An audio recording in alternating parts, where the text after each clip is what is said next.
别人养鹿专挑2、3岁的小青壮年鹿养殖，可他偏偏养别人眼中的淘汰鹿。这些淘汰鹿年龄大，产容量低，而他却将淘汰鹿变成自己的摇钱树。市场上卖1万多一对的鹿茸，在他手中能卖出58800元，比正常的鹿茸要高上4倍。他甚至靠着这些鹿达到了年收入5000万的壮举。那么他究竟是怎么做到的呢？他就是赵伟，来自贵州。他原本和别人合伙经营着一家医药公司，每天接触各种各样的药材，而赵伟最关心的一种药材就属鹿茸了，不仅价格昂贵，而且时常卖断货，这让他一下子看到了商机。很快，赵伟从吉林省买来了500头3岁的梅花鹿。正当他做着发财梦，笑得正开心的时候，鹿群突然生起了一种病，有300头开始出现集体拉稀，很快便死去了20几头梅花鹿。这可是一笔不小的损失。所有投的这个钱，基本上把整个家当基本上就没有钱了。苦恼之余，赵伟灵机一动，为了降低成本，自己完全可以养那些没有人要的、被淘汰掉的鹿。那么赵伟为何会有这样的想法呢？原来赵伟考察了一番市场之后，便有了全新的发现。如果购买一只健壮的鹿，价格大约是被淘汰掉的鹿的2倍，它们的区别就是鹿茸产量的高低之分。赵伟心想，如果自己养殖被淘汰掉的鹿，成本问题就能解决了，自己的资金也不会出现紧张的状况了。而鹿茸产量的问题，赵伟相信自己能够把被淘汰的那些鹿的身体给养好，从而使产量提高上来。赵伟向来是个说一不二的人，有了想法之后，很快便付诸了行动。他很快便在市场上买下了30头大龄鹿。那么他要如何将它们的身子给调理好呢？赵伟是学中药的，熟知各类药材，也知道什么药材食材能够对鹿的身体起到好处。他想出了几个办法。首先，他把玉米煮成3成熟，喂给这些大龄梅花鹿。这样的玉米不仅足够软糯，不费牙齿，而且吃下去不伤肠胃，极大地改善了这些鹿的消化功能。其次，赵伟还上山采摘中草药，把它们磨成粉末，按照比例扔进饲料里。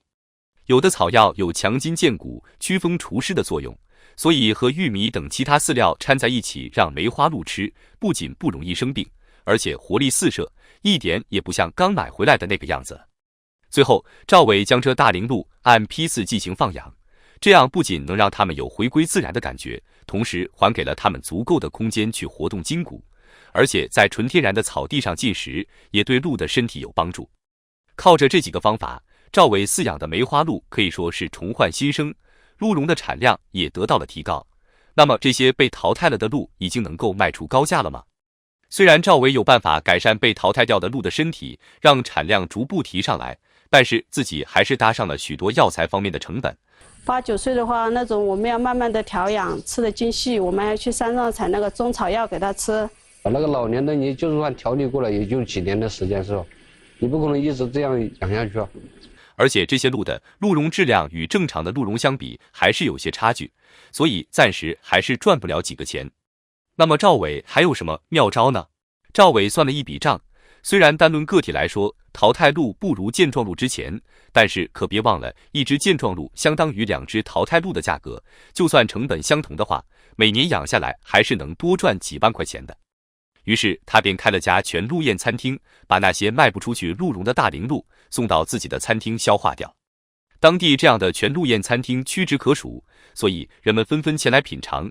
1年下来，光餐厅就盈利700多万元。赵伟的鹿茸不仅不愁卖，而且都是经销商上门订购，1年靠鹿茸就能赚2000多万元。